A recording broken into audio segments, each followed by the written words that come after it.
सकुङ्कुमविलेपनाम् अळिकचुम्बिकस्तूरिकाम् समन्तहसितेक्षणाम् सशरचापपाशाङ्कुशाम् अशेषजनमोहिनीम् अरुणमाल्यभूषाम्बराम् जपाकुसुमभासुराम्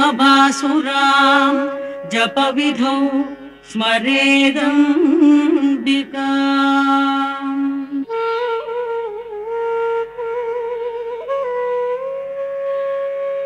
अगस्त्य उवाच हयग्रीवदया सिन्धो भगवन् भक्तवत्सल त्वत्तश्रुतमशेषेण श्रोतव्यम् यद्यदस्ति तत् रकस्य नाम साहस्रम् अपि त्वत्तश्रुतम् मया।